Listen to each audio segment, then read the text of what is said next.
Hey babes, welcome to Story Hour. We're on The Rebels Chapter 2 today. And if you're wondering which copy I'm reading from, it's my hardcover. It's so pretty. It's also a lot bigger and easier to hold for this. So, Chapter 2. Go faster! Son yelled at me. She stared intently out the back window again. But this time she watched the drunken morons who'd tried to shoot us and were now attempting to run us off the road.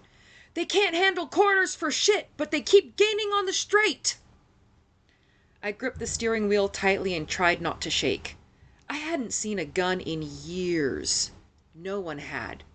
They'd been reduced in the population during the previous president's first term. After all the gun violence, we'd been thrilled. But now we had a new guy in office who'd taken gun control and turned it into a ban.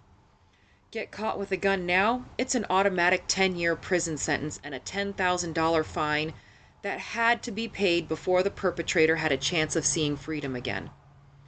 The people I'd heard of who got caught with a gun were usually in prison longer than 10 years because of how long it took their families to pay the fine. My own parents had been slapped with a massive fine just for opposing the bill when it was being passed into law. Apparently, being the first ones to show up at the courthouse with signs meant you get to be the example. We were still paying the damn thing off, and probably would until my kids were adults. If I lived long enough to have kids. Doubtful at this point. The gun control had started mildly enough. Restrictions are what we asked for, and restrictions are what we got. It worked, too. Normal people had extra strength stun guns, M's. You could get a hell of a shock from one.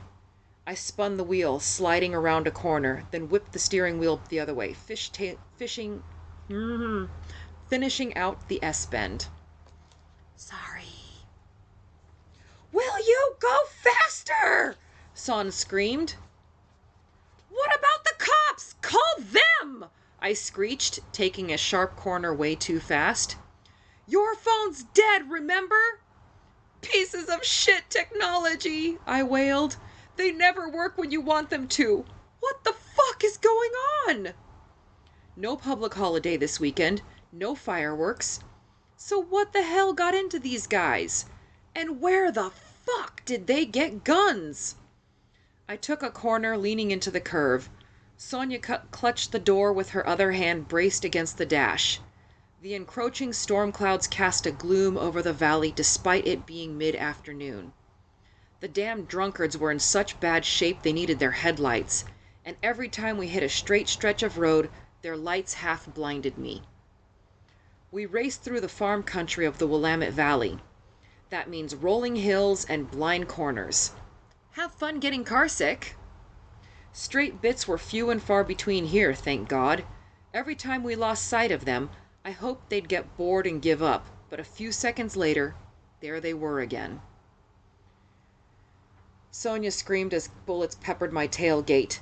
Do something! We snaked around another S-bend when I got a bad idea. Like, if it didn't work, we're dead.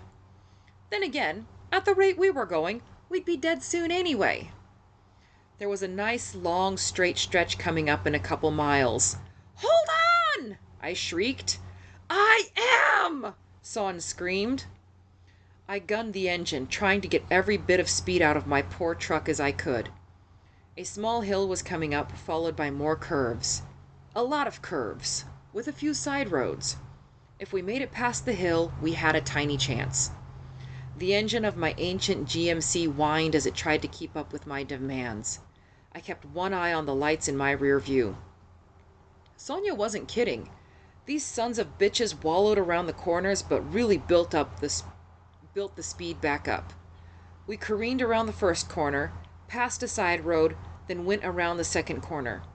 I flipped my headlights off, making Sonia screech, and stomped the brake, crawling around the corner onto the new road as quietly as a 6-cylinder engine could. The road went uphill briefly, then abruptly down. At the bottom, I stopped and turned the engine off. We waited, holding our breath. The crazy drunk guys roared right past our side road. I slumped over the steering wheel as we both gasped. Thank God we'd been skipping in and out of their view. I hoped it might take them a few minutes to realize we weren't in front of them anymore. We lost them? Son twisted around again. Hope, you think we lost them?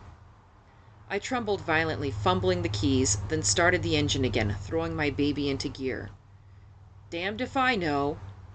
Why are we moving? I need a minute.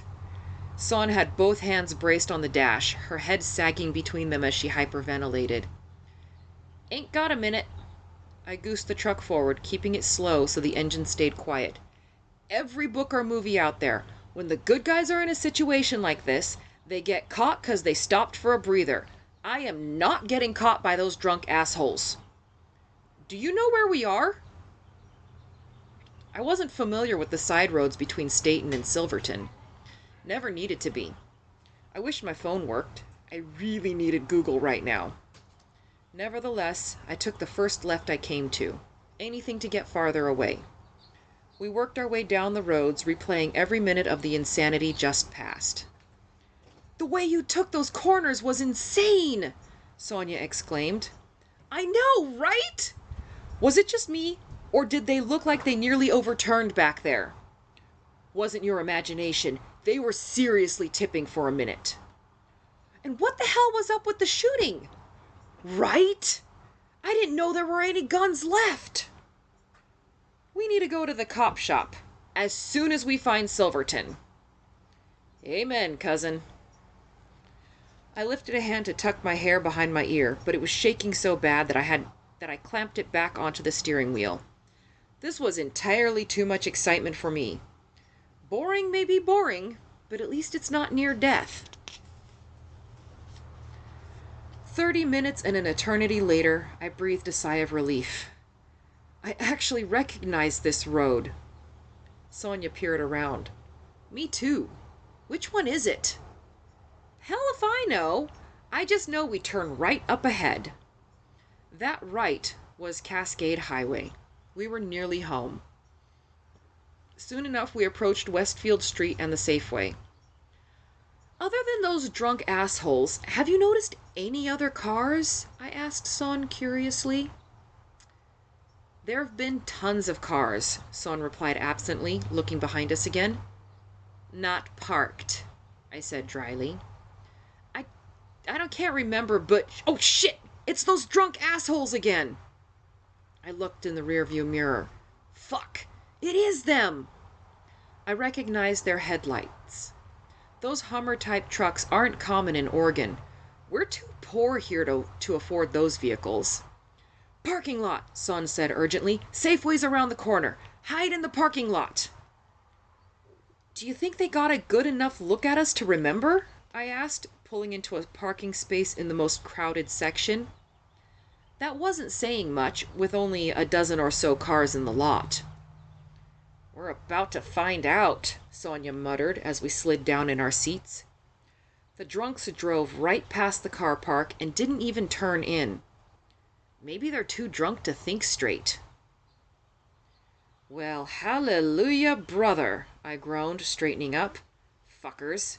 I can't wait to tell the cops about them and get their asses thrown in jail. We got out of the truck to stretch. I pulled my laces tighter and retied my boots. I'm tired, I announced. Get cops. Get food. Then get sleep. Sonia flipped me off good-naturedly. I cracked a laugh, then stopped. Hey, look! I pointed near the first set of doors. It's another Hummer-style truck. I wonder if it actually has all the bells and whistles. Sonia grunted, totally uninterested. Weird to see two of them around, I continue. I wonder if the resort's... A scream from inside the store interrupted me. The fuck? Sonia turned. The woman. It had to be a woman. No man I'd ever heard managed to get that pitch. Screamed again, longer. My heart squeezed, then started again with a painful lurch. Call the cops. My voice trailed away as I remembered. Damn it! Come on! What? Are you crazy? A muffled shriek sounded from inside the store. Damned if I'm gonna stand by and listen. Your mama raised us better than this. I started towards the doors. Behind me I heard, fuck, fucking, fuck, shit, fucked, we're gonna fucking die. Since the profanities followed me, I didn't care what she said. I just really didn't want to do something this stupid alone. The doors didn't automatically open when we got there, which created new depths to the pit in my stomach. I pushed cautiously against them, and they opened slowly, catching a bit at first. Rough hands appeared next to mine, Sonia helping. We leaned into the doors, with her weight the deciding factor to get the damn things moving. As we slipped in, we heard harsh male laughter. The woman had subsided into muffled sobs and moans. We followed the sounds towards the back of the store. I leaned in close to Son so we wouldn't be overheard. I hear 3 guys, I breathed. She nodded. We should split. Take them from 2 sides. I pointed to her and indicated she stay put and motioned I'd take the long route. If we're lucky, they'll panic and run. If we're really lucky, some other person got the cops and they'll show up soon. Our luck ain't been that great, Sonia grumbled. She winced when the woman got enough air to let out another scream. We're not dead yet. Wait for me to go first. We are so gonna die. I clasped Son's shoulder briefly, then ran as quietly as I could down the aisle. These guys hadn't trashed the store much, I noticed.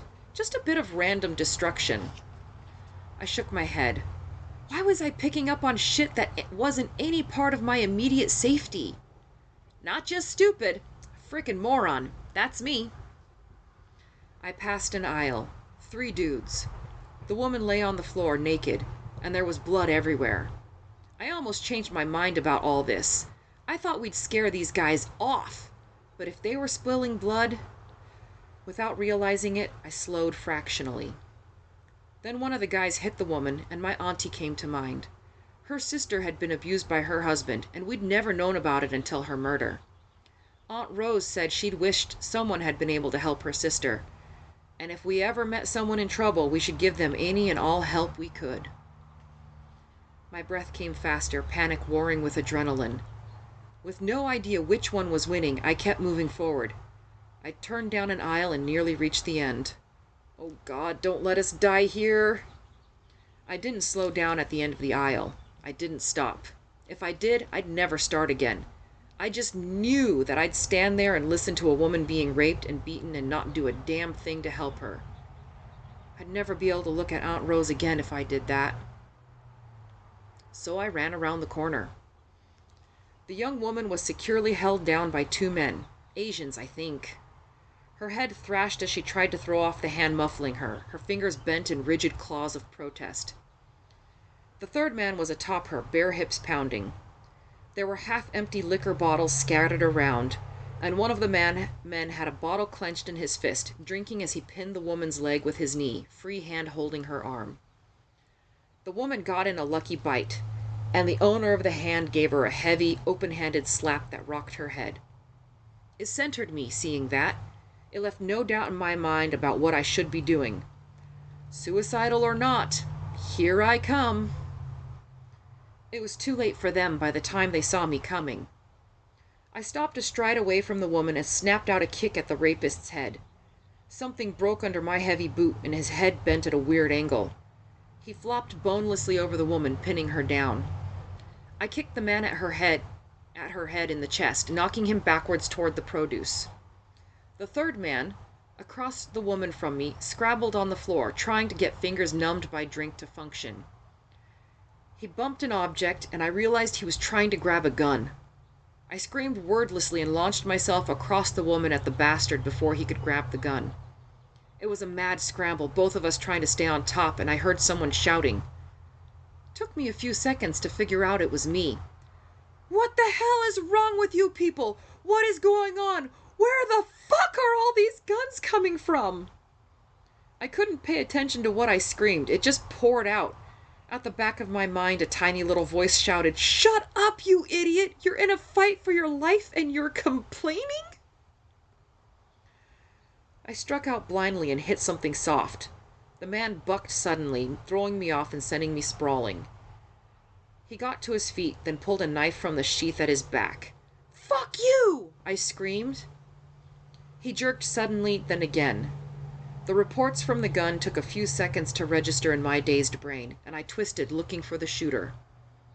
The woman stood mere feet from my head, holding the handgun, bloody and bruised, but up.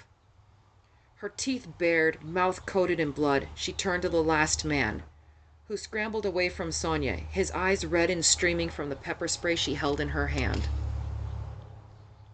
The woman's eyes were raw, merciless as she emptied the magazine into the man, even as he held his hands up to show he was unarmed. All he said was, "No, no," over and over until the light left his eyes. The woman looked at us, my cousin and myself, her face bruised, one eye closed, defiance radiating from her, daring us to judge her.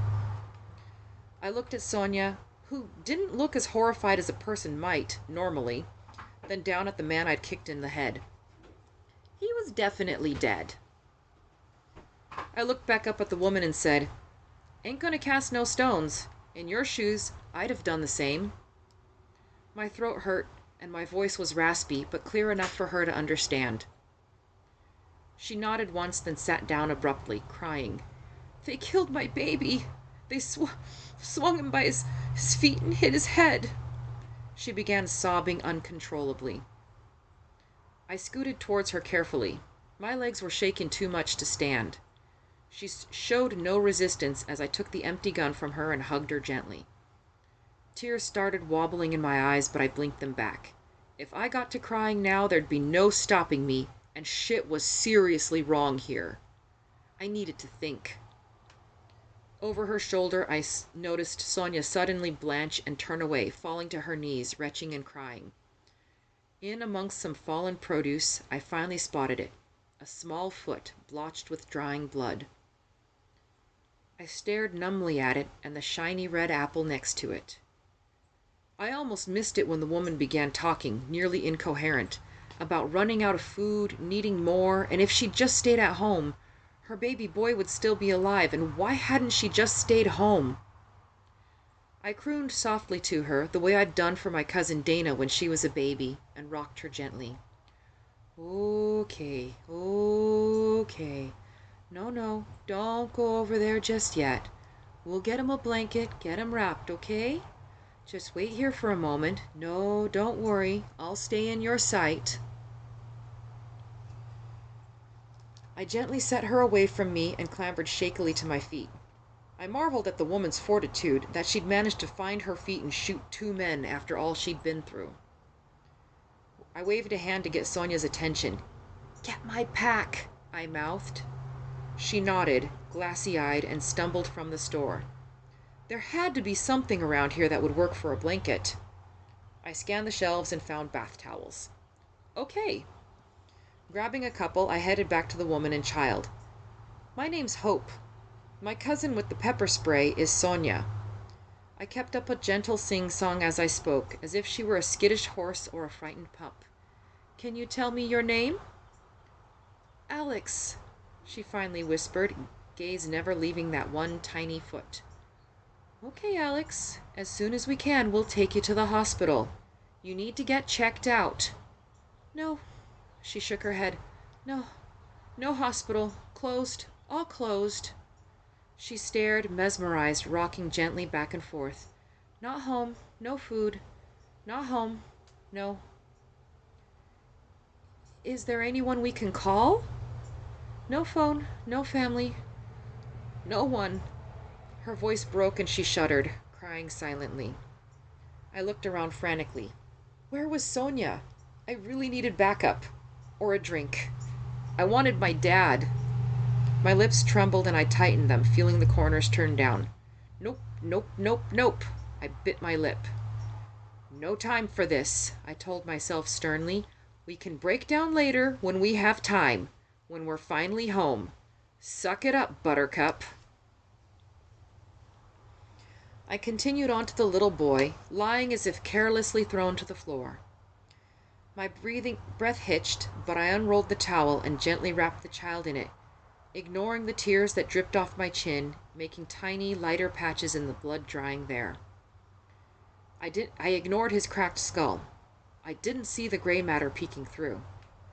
I definitely didn't notice his beautiful green eyes that should have been sparkling with life. I left the baby's face uncovered, closing his eyes one final time. Right after that, Sonia came back with my pack, and I dug through it to find some bits of spare clothes Alex could wear.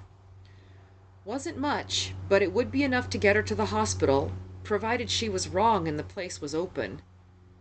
God, I hope she was wrong.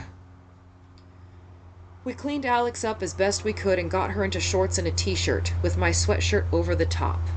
She shivered constantly. Everything hung on her tiny frame, but at least it stayed up. At one point, Sonia looked ruefully down at her belly, silently acknowledging that she was too fat to offer clothes without safety pins to keep them up. Then she shrugged. Who cared about size right now? We placed the baby in Alex's arms and left her holding him, mourning the child lost and rocking gently. We went into a 2-person huddle, just far enough away that Alex couldn't hear us. What do we do now? Sonia hissed, looking frantically around. I don't know. I've never been in this situation before. I can go get the cops. Son half turned towards the door, but I saw it in her face. You don't think anybody'll be there, I stated flatly. I want there to be. Is that close enough? Alex said everything is closed. They're not supposed to leave their homes. She ran out of food and that's why she came here. Then those guys. Who the hell are they? Son, shit is seriously wrong. What do you suggest? Well... I pursed my lips and looked speculatively at the stocked shelves. So ends chapter 2. Chapter 2. I saw the big 3 on the next chapter. I do apologize for some of the scenes in there, but yeah. If you know of anybody who would, if you enjoyed this, or you know of somebody else who would enjoy this story, don't forget to like and share it with your friends. If you know anybody who has a hard time with reading and doesn't mind a very inexperienced person reading to them. In the meantime, have a good one, and I'll see you next chapter.